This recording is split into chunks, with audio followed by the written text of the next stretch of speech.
Thanks for being here. This is Car Con Carne, named the best music podcast in Chicago, according to the readers of the Chicago Reader in their Best of 2022 issue. I'm James Van Osdell, and this podcast largely exists thanks to the help of local Chicago area sponsors, like my friends at Suburban Roofing and Siding. They're a family-owned company. They serve the city. They definitely serve the burbs all over the place, and they provide interior and exterior home remodeling services. So as I'm recording this, it's like 75 degrees in Chicago. It is a perfect spring day. Now's the time maybe to get outside, take some inventory of how your home's looking, and call on my guys if you need help with siding, roofing, windows, gutters. They do everything. Call their team and get started today. 224-677-6149, 224-677-6149, or check them out on the web, suburbanroofingandsiding.com. Car Con Carne, also sponsored by Easy Automation, easy-automation.net. A truly smart home, bar, restaurant, intelligent office is never a one-size-fits-all proposition. Your Easy Automation Pro will meet with you to determine your needs and then customize a system for you. From the family room, bar to the boardroom, it's under control. Easy-automation.net. Go there, ask questions, get a quote, easy-automation.net. There you go. There we go. I should warn you, I started recording because I'm always afraid if I don't start recording, I'll forget to do it before the interview. Yeah. So I'm recording right now, if that's okay. That's fine. Okay. The machine tells me that's going on. Okay, good. I just say from a legal perspective and just a kind and respectful perspective, I want to make sure I say that out loud. So you look like a kind and respectful man. It's true. It's true. I am. Anyways, I'm not, by the way. That's what I've heard. I've heard you're absolutely insufferable. Right. Welcome to Car Con Carne. I'm James Van Osdell. My guest is a legendary and influential drummer, a multiple-time Grammy Award winner, a Rock and Roll Hall of Famer, a film score composer, a man who's responsible for helping write nothing less than some of the most memorable songs of our lifetime. He is Stewart Copeland. Hello, Stewart. Ah, shucks. That all sounds great. Doesn't After it? I can't wait to hear myself speak. I could go on. Just Sure. keep it going. Yeah.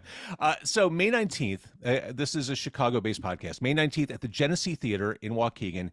It is you. It is Police Deranged for Orchestra. And let's start there because throughout history, Stewart, we've seen artists shy away from revisiting music from their super famous previous bands. This tour is laser focused on the music of the Police, but this isn't a conventional nostalgia trip by any means. Well, a couple things. First of all, I'm also doing a book about the early Police years. There's some kind of Police deluxe box set coming out. So this is a year of Police, and it's all police, police, police, police. Next year, you will not hear the P word coming from me. It's easier to look backwards when you're confident of your forward momentum. And, I had a brand new opera open in Italy last summer. I'm working on new projects for the future. So I'm not so scared of revisiting the past. I don't mind looking over my shoulder because I got lots of cool things in front of me. And this particular thing that I'm looking over my shoulder at, which is those Police songs for orchestra, is just an exciting project. I've been at it for about a year now. Played maybe 25 shows, burns down the house every time. And it's just a fun mission. And I'm not that precious about revisiting the past. Which is great. And also with the orchestral arrangements, these aren't conventional recitations of the Police catalog. Oh, no. These are completely screwed up, messed up versions. I do indulge in a little game of hide the hit. But the big choruses are there. The big parts that you remember, they're all there. And the parts that aren't the ones that you remember are very Police-ish. They're very Sting-ish and very Andy-ish because they derive from improvisations, jams we did on stage, lost Police moments that are completely Police, just not the things you heard on the record. With your decades of experience working as a film composer, this seems like a logical connection between the Police and what you've done post-Police, like putting together these big sprawling new versions of these songs. Yes, the orchestra part was an involuntary education in orchestra that I got from my 20 years as a flinty-eyed hired gun composer for Hollywood. You know, when you're an employee, you learn much more than you do as an artist. You know, I had to learn that, like, the day Francis Ford Coppola turns around and says, you know what, this is great, Copeland, but we need strings. That's when I had to go and learn how to do strings, and led to a whole education. There you go, Rumblefish. Led to a whole education in orchestra, which has become my obsession these years, because I've discovered that orchestra can rock. When I show up in Waukegan, your august Waukegan Symphony Orchestra, which is brilliant at playing Mahler and Brahms and all this beautiful, life-changing classic music of the ages, I'm going to turn those guys into a rock band. They're gonna rage, because orchestras can, in fact, do that. With me banging shit on the drums, the house is going to rock. And just because it's orchestra doesn't mean it's namby-pamby. No, it'll be raging. And I got 3 soul sisters on the mic, so you get the songs too. And I was going to mention that too. I think when doing these Police songs, you almost have to take things in a different vocal direction than what people have in their heads from Sting.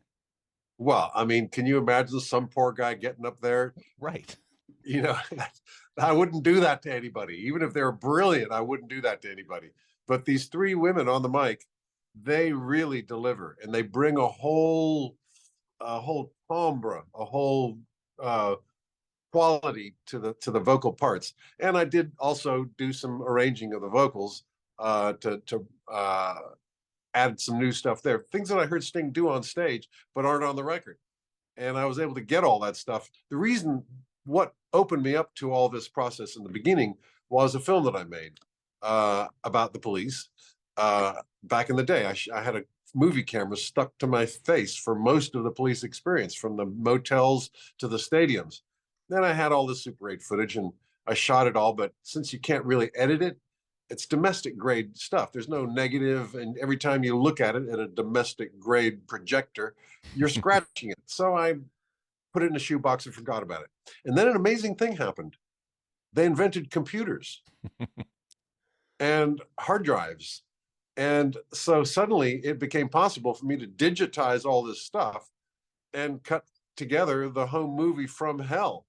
And on the suggestion of a friend, I sent it out to Sundance, who, lo and behold, took it into the festival.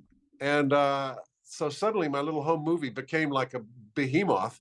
And it eventually came out on Showtime and was released as a film. And so I needed music for that. And I figured the score, as a professional film composer, I got to get it right. But I wanted to use alternative. It had to be police music, but I had to use alternative police music. Right. The things you haven't heard. So that's what took me into these jams, into these lost recordings and such. And once the scalpel came out, then the orgy began of, having fun with my old band's music. If only they'd listened to me, we could have been nobody. So having fun with police without having to deal with my 2 highly esteemed colleagues was kind of fun. Oh, I bet. And again, May 19th at the Genesee Police Deranged for Orchestra is what's coming up. And talking about those early days, it's amazing, Stewart. My children know all the Police hits. They know all the broad strokes. Isn't that a miracle? Isn't that a miracle? It's wonderful. Kids these days. But what they don't know, I mean, I was a young boy, preteen teen in the 1980s. You guys were my Beatles. And what my children don't have, and subsequent generations, is that perspective that things were so over the top bananas. I mean, the Police were everywhere, and especially circa Synchronicity. I mean, it was just bonkers. It is hard for people to appreciate. For instance, we listen to Mozart. Sounds like Mozart all over the place. You hear it in Fritos commercials anywhere, and you don't realize it's hard for us to appreciate how mind-boggling it was the first time anyone heard something, whoa, like that. Or Jimi Hendrix. And I mean, Eddie Van Halen came along 10, 20 years later and could do all that stuff times 10. And so it's hard to listen to Hendrix. It's hard to appreciate how mind-boggling it was when it first appeared. Art is like that. But speaking of your kids, and they're listening to classics, presumably they're also into Led Zeppelin and all the other classics. this is not a phenomenon of my age group at all. My age group, we never listened to our parents' music because it was trombones and trumpets and sax and stuff. And this phenomenon of kids listening to music revered by their parents, that's quite astonishing and also very heartwarming. Oh, I love it. And I think it's funny. I think those like rock band type games had a lot to do with it with my son. He was singing Roxanne on one of those games. And I think they Wow, ended I can't even do that. see? Well, I'm not saying he was great, but that helped bring quote classic music to a totally different generation, It's which I think strange is how these things happen. Lemmy's Motorhead, which was beyond obscure, became a huge phenomenon. Everyone wants to get their Lemmy's Motorhead T-shirt, pretty much because of Rock Band. it's which I'm cool with. However, people get to good music, Yeah. whatever the channel. I think that's fantastic. Before we talk a little more about the Police, I should mention earlier this year you won a Grammy for Divine Tides with Ricky Oh, I'm Cash, glad you brought that up. best immersive audio album. Um, no surprise, multicultural sounds throughout. And technically, I guess this is new age, but at the end of the day, this is cinematic music. Yeah, yeah. In fact, last year for the same album, we did win the New Age Grammy. So that's 2 Grammys in 2 years for on the same album. How about that? That's kind of cool. that rules. And in my 70th year to be winning Grammys, it's not fair on the young folk. Yeah, it leaves And something also the other thing is that able to check that box, you know, the New Age Grammy. I mean, how long have I yearned for that accolade? And now at last, I can check that box. Well, and just thinking back to Atlandos, I mean, that was the sound of it. Just a scrappy band positioned somewhere between new wave and punk and reggae. Like, what an interesting path your career has taken. Yeah, it has been kind of interesting. I suppose it seems really natural to me.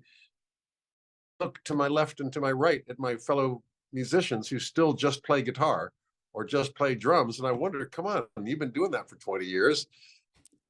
Is there any other musical curiosity you might have? And it surprises me that more musicians don't do more with music. You know, as my daddy used to say, you're not a drummer, you're a musician. And you're not just a musician, you're an entertainer. And so it does surprise me that more of my buddies don't try other instruments, try other genres, try other music of various kinds. Well, and I've got the rhythmicist behind me, which it's obscured by sunlight. I don't think that's what people might have expected rolling out of Ghost in the Machine and Synchronicity. I mean, you've always been following your own muse and taking your own creative chances. Well, they might have expected the rhythmicist, you know, my travels across Africa, you know, recording, sampling African music. That might have been okay. When it gets to opera and ballet, no. Copeland, what are you doing? You know, fair. And by the way, I feel blessed that I can get away with it. You know, my buddy Stingo did a lute album, and by the way, he's really good on that thing. And if you see him playing it, you get it. But just as a gag, as a punchline, you know, Sting with his lute, boy, did he get beat up for just doing something adventurous, something unexpected, something new and interesting. And man, he really is good at it. It's not what people expect from him, but he has a right to do that. Sure. I guess that's the upside of being the drummer at the back of the stage, is that people don't have such a rigid expectation of what I'm supposed to be doing. Exactly. So before I send you on your way, can I get a couple of first thoughts if I throw a couple of Police and Stewart Copeland songs your way? Sure. First things that come to your head? All right, let's start. Yeah. We're 45 There might years. be not anything. There might be nothing. Well, I'm going to roll the dice on this. We're 45 years Sure. out from the first album. Let's start there. Song 1, side 1, album 1, Next to You. Next to You. Cool track. No, I wanted to be next to you. Yeah, we played that. The last song the Police ever played was Next to You. At the end of the fourth encore, at the end of the last show of the 2-year reunion tour, that was our last encore. So presumably that was the last song we ever played. First and last. How about that? You mentioned Grammys. Let's talk about the Grammy Award-winning Regatta de Blanc. let's mention it. That's my favorite Police album, actually, because it was recorded at a time when our mojo was really high, but we hadn't fully ascended the mountain yet. We were still working it. The first album, we played those songs in and out of clubs, pubs, and wherever, and we recorded it in 20 minutes. The second album, we were still on tour. We were breaking America. We were working our way across the ocean of America, playing club after city after city. And we didn't have enough material. So we were just making stuff up, improvising, jamming, and so on. Then suddenly, let's record another album. And we didn't have enough songs. And so we just had to kind of create stuff in the studio. You know, Sting would have a snatch of lyric here, and we come up with a riff. And it was probably our most collaborative album when we were really feeling it. We were really feeling the buzz of, we've got a cool band here. We were very full of ourselves, and that, you know, what you would call mojo. And that puts an X factor on the tracks. The subsequent albums were much more studied, much more, Sting had written all the songs we need. We got there, we've all got songs, but we learned them right there on the spot, recorded them right there on the spot 20 minutes after hearing them for the first time. But Regatta was very spontaneous, shoot from the hip. You know, they say you have your whole life to write your first album and 6 months to write your second album. Right. Staying on the Grammy track, one of, I think, the coolest songs the Police ever wrote was also one of the most successful and also one of the darkest, Don't Stand So Close to Me. Very dark, very cool. And once again, Sting goes literary. He spent all of his time in dense literature and songwriting. And it's very dark, very sinister. And people misread his songs quite frequently, and which pleases him no end. He loves it. For instance, Every Breath You Take is really screwed up. And he loves it when people say, "Oh, we played your song at our wedding." And that's just perfect. You got to listen. You listen twice. By the way, I had no idea about any of this. Like I say, I was just banging stuff at the back of the stage. I don't know what he was singing about. All I ever saw was the back of his head. That's amazing. But now that I've been working on these songs for this orchestra show, and I had to deal with the lyrics and the voicing and so on, I did come to this uncomfortable conclusion, which I just had to face up to it. And I feel better now that I've faced up to this conclusion. And by the way, don't tell him I said this, but the guy's a genius. It kills me. You don't want that. But the guy is a genius. Yeah. And here's the thing. You see all this orchestra stuff that I'm doing with the orchestra and singers and all this cool stuff.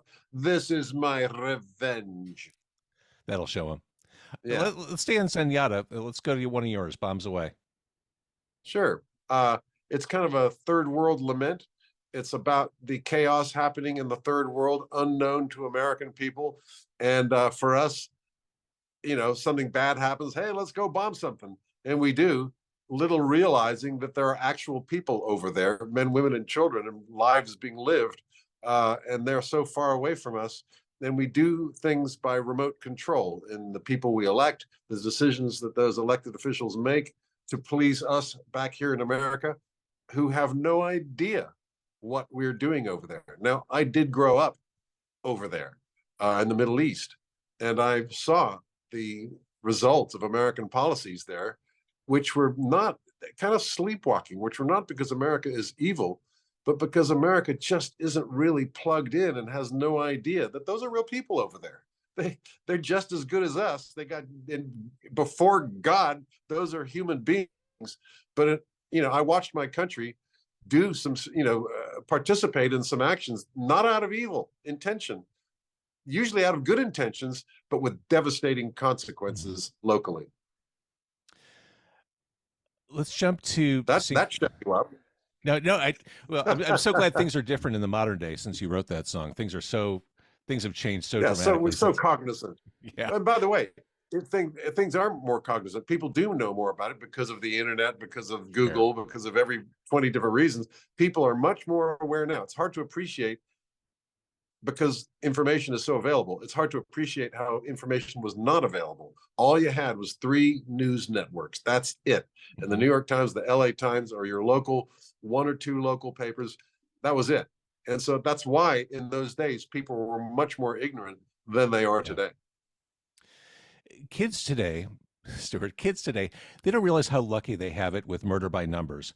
Back in my day, we had to hope that the radio would play it because it was not an easy song to find when Synchronicity first came out. Hey, well, look, come on down to the Waukegan and you'll hear it. That's one of the more it's a very obscure song for the Police. It wasn't even on an album; it was a B-side. But on stage, it's one of the more popular songs. Yeah, that's what I'm saying. Like I would hear it played at random on the radio at odd hours, and this is back in the day when you had your cassette deck at the ready to record off the radio in the hopes that I would hear the song as a kid. Yeah. But yeah, now of course you can see it at the Genesee in Waukegan. Again, the date of Police Deranged is May 19th. Jumping to Stewart Copeland music, soundtrack challenge. Out of Bounds with Adamant versus Don't Box Me In with Stan Ridgway. Which one wins? I would have to, although I'm very fond of both those guys. Adamant was just the coolest guy ever, and but I'd go with Don't Box Me In. Stan Ridgway is even cooler than Adamant. All right, and if I don't ask a question about Oysterhead before ending the conversation, I'll probably hear about it. What are the odds of you three somehow synchronizing and getting into a studio again? Oh, it's gonna happen. Oh, studio, that's tough. But stage, it's about on stage improvisation. It's a jam band. And the folks who come to Oysterhead, which is growing, I mean, years go by between Oysterhead gigs, we've discovered that the more rarely we play, the more excitement there is. Well, last time we played a show in Atlanta of 20,000 people. And what makes it so special is its rarity. And we see each other. We do half an hour rehearsal for a 2-hour show. And we know the beginning, somewhere to begin, something to refer to in the middle, and somehow to close it. That's all we got. And the rest of it, we just make that stuff up right on the spot in front of God and everybody. And that's why the blessed jam band audience, that's what they come for. Mm-hmm. And they know we're going to flounder sometimes. They know we're going to hit a dead end, that we're going to be dead in the water. Okay. And then suddenly Les Claypool comes up with a bass line, and I pick up on it, and then Trey's all over it, and the thing explodes. The whoosh, the surge from the audience, that's what they come for. They know, and that dead spot proves that this has never happened before, will never happen again. These guys are making it up right now, right here. And these three particular guys kind of have a buzz. I mean, Les and I are really close. We live in the same state. We do a lot of hanging out. Trey, I see him at Oysterhead shows, but man, that guy just picks up the guitar and cool stuff happens. And between the three of us, it just seems to work. And those Oysterhead shows are a blast and extremely rare. Yes. All right. And what a great creative outlet you three have found, playing off each other. And yeah, to your point of when you see things maybe go in a direction that doesn't quite work for the fans, it's the recovery from that is really exciting. Yes. Yeah. The same surge that we get from the Police, which is a pop band, where we get to the big, I can't, Roxanne, and it goes into the chorus.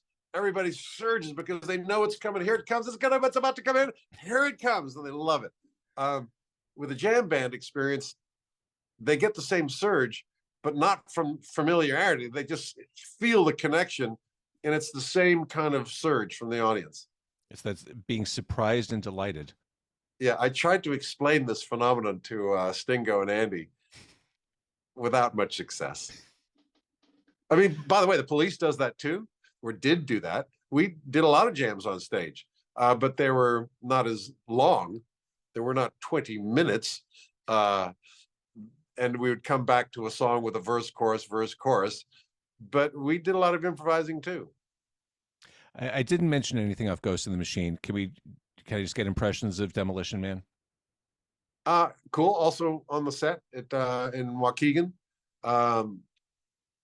It's very much attitude. I'm a walking disaster. I'm a demolition man. Right up my street. I'm sure he wrote it about me.